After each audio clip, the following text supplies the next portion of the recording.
Welcome to MrCScience.com video on General Science Experiment 1.3. You read a little bit more about the early beginnings of chemistry here. We're getting into alchemy. Alchemists were famous for trying to turn lead into gold or heavy metals into more expensive metals that are cheap metals. We're going to change one thing into another using a chemical reaction here. We're actually going to do two different chemical reactions. We're going to follow experiment 1.3 in your book on page 12 there. What we're going to do, let's go over here, is we're going to take some vinegar and some baking soda, and we're going to combine them together. A fairly famous reaction. You probably realize that it bubbles, it gives off carbon dioxide, so that's a chemical reaction. But when it bubbles, we're going to change the acid. We're going to neutralize the acid with baking soda, which is actually a base. And we're going to change the color of a pH indicator. We'll talk about more pH later in the class, but pH indicates how acidic or basic something is. We're going to use red cabbage. So red cabbage, which actually looks kind of purple, we're going to boil it. The thing that the pigment that makes it red is called anthocyanin, and it's a pH indicator. In the presence of an acid, it will turn pink, and in the presence of a base, it will turn green, and neutral will be kind of a bluish color. So the first thing we're going to do is we're going to boil our cabbage water while we're getting ready. So let's go ahead and take our cabbage juice, put it on our little piece here, take our alcohol burner, light her up, there we go, and let her start boiling. Boiling will take a while. In fact, I'll probably stop the video while it boils. But right now, if you look close, you can see the water is really clear around the cabbage hanging out in there. When we're done, the water should be bluish color. Okay, let's go to our lab. So we're going to write this, write this one up just like we write up labs in this class. We write them up like we would write them up in college. So we're going to, you're going to need your lab notebook or a new sheet of paper or a new page on your word processor. So go ahead and grab that. Okay, at the very top of a new page, we're going to put in Roman numeral number 1, title, colon. Again, every lab has a title. Title of this lab is going to be a chemical,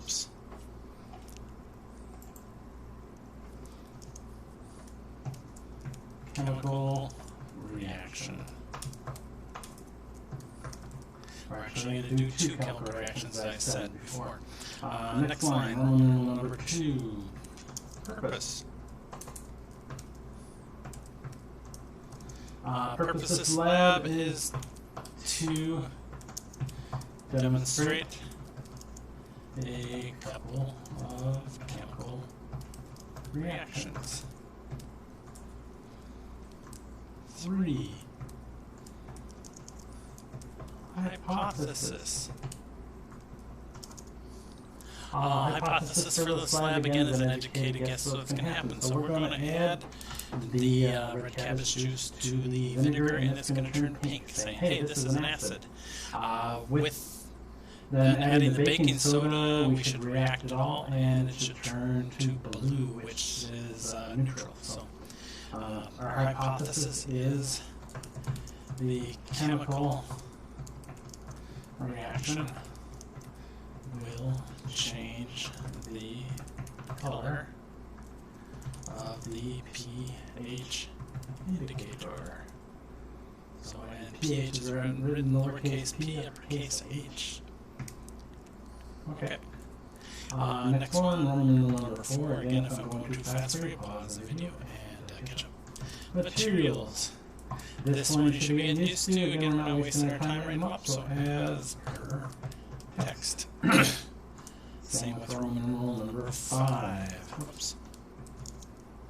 Procedure. If I make enough spelling errors, you can keep up with me anyway. That will also be as per text. And then we get to Roman numeral number 6. observations. This is where we record any observations we make or any data we take during the lab. Okay, so if you haven't caught up, pause the video, finish catching up, and let's go over and take a look at our cabbage water. So it's boiling, no color change yet, so I'm going to go ahead and pause the video and wait until we get our cabbage water all set. Or actually, before I pause my video, let's go ahead and prepare the rest of the experiment. So what we're going to do, we're going to use a 2-liter bottle. We're going to put vinegar in here, we're going to add some cabbage water to show our color change. We're going to take a balloon, we're going to put baking soda in the balloon using a funnel. Once that's done, we're going to attach the baking soda to the top, lift it up, shake all the baking soda in. What's going to happen? You've seen the reaction before, it's going to bubble. This will capture the gas, so that we've got gas coming in, and then we should see a color change. So let's go ahead and add our vinegar and our baking soda. Now your book says about 3/4 of a cup of vinegar, so we're going to do about 175 milliliters.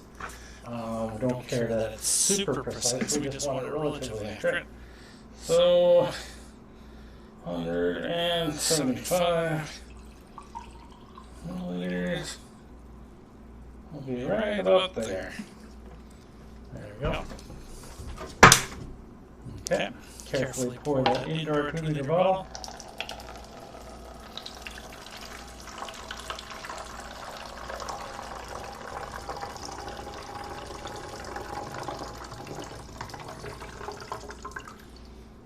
There we go.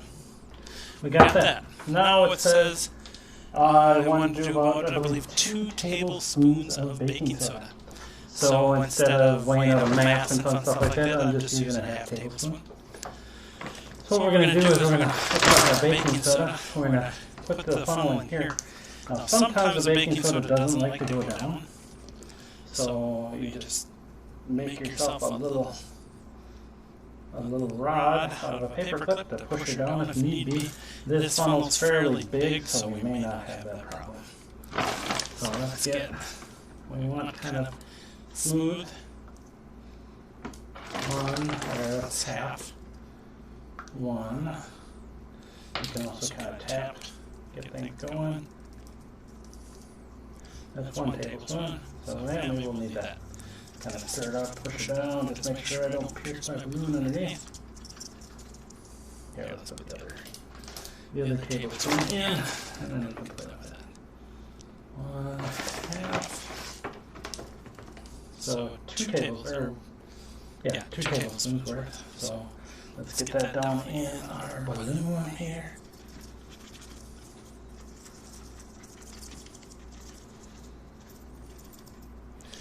Balloon isn't doing anything. Why? What is that?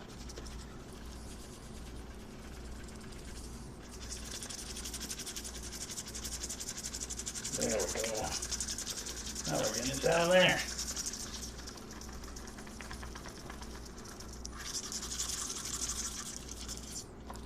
There, we got our 2 tablespoons of vinegar of baking soda in the balloon. So we're going to set that not too close to heat so it doesn't melt it. We'll keep the 2-liter bottle away from that heat a little bit too.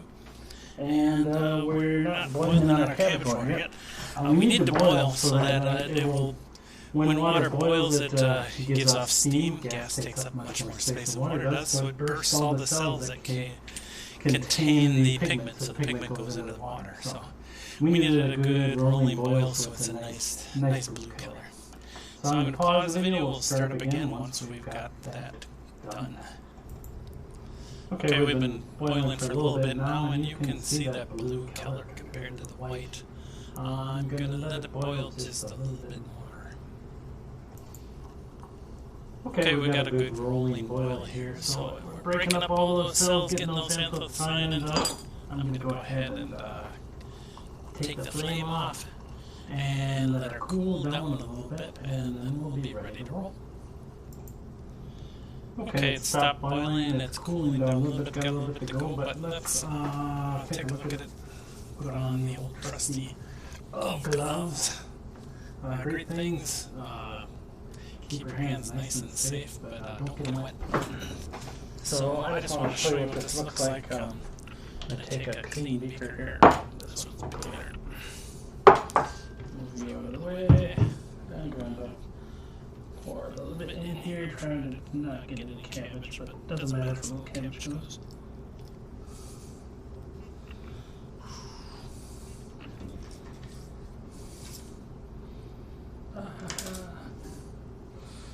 Okay, I want you to see the blue color. There we go. Okay, so you see that nice blue color, that denotes a neutral. So pH of around 7, which is standard distilled water. So that's good. So now it's a little warm, but it won't hurt our reaction. So I'm going to go ahead and add the indicator to the, or before I do that, or no, I'm going to add the indicator to the vinegar. So here we go. Watch what happens. It's alchemy. I've changed it into something different. Here, let's pour it all in there. There we go. Okay, so when I added the anthocyanins, the pH indicator, to the vinegar, it turned pink. That denotes an acid. So let's record that in our observations. So let's go back to our lab book. Observations. Okay, pH indicate. I can't type. Turn pink when added to the vinegar. Now you may say, why don't we say this says it's an acid? Well, that's actually analyzing our data. We're just recording observations right now. So pH indicator turned pink when added to the vinegar. Okay. So now, let's go ahead and put our balloon on. Stretch it out over the top. Stretch it up good. We won't get any leaks. There we go. Okay, good. So now what I'm going to do is I'm going to upright the balloon and shake the baking soda into the bottle. Observe what happens. Okay, we're seeing lots of bubbles, pink bubbles. I've never had pink bubbles before. Okay, we still got baking soda in the balloon. Shaking it down. Keep on going. There we go. There, we got it all up. Okay, so we stop bubbling. Let's stir it a little bit, just make sure we wrap everything. Got a little more bubbles. Okay, two things happened. One, the balloon filled up. So that gas had to come from somewhere. It came from the vinegar and baking soda reaction. And two, our solution turned blue. So let's record those observations in our lab. So, balloon filled, or let's see, that's not to say, we'll say solution bubbled when, not wet, when baking soda added and filled balloon. Okay. And then solution turned blue. Okay, those are two good observations. So we've got it. Our balloon's filled up. You'll notice something kind of interesting. It doesn't stand up straight. It wants to fall over. That's because it's full of carbon dioxide, or plus the air that was already in there.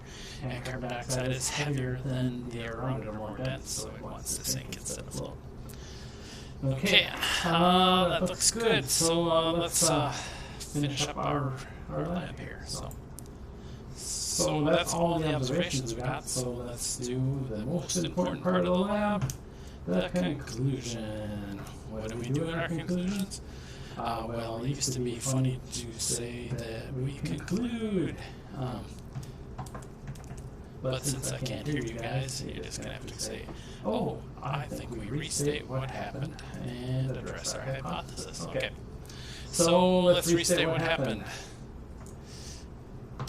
The pH indicator turned pink in the vinegar, showing it was an acid.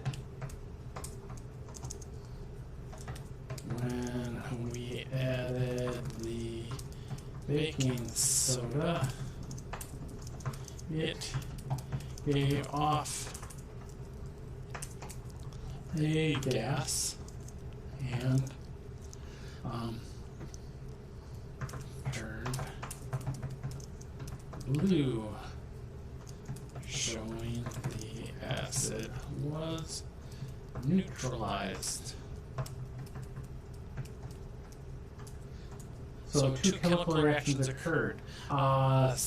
Things that denote a chemical reaction, one of them is color change. Color change shows a chemical reaction has occurred.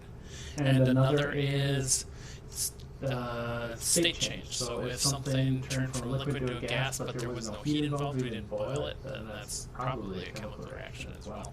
There are other things that show chemical reactions as well. So. Okay, so that's what happened. Now let's address our hypothesis. A chemical reaction will change the color of the pH. Okay. A chemical reaction occurred that changed the pH indicator back to blue. So our hypothesis was correct. Okay.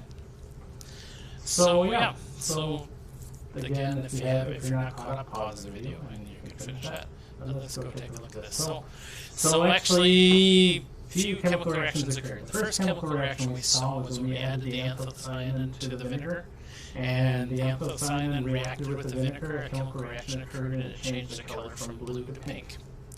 Then we added the baking soda and a base which neutralized the acid, and it changed the anthocyanin back to blue. So those are two different reactions, and then the acid-base reaction that occurred here that neutralized the acid, that was another reaction that gave off a gas, carbon dioxide. So it created sodium acetate, I believe is the salt that's left over inside, and water. So, okay. So if you've got that all down, you wrote down in your lab, you've got 100% on the lab. Yay! Good for you. So that should help with your grades if you're struggling at other places. Again, if you have any questions on this, don't be afraid to drop me a line at mrc@mrcscience.com. Thanks.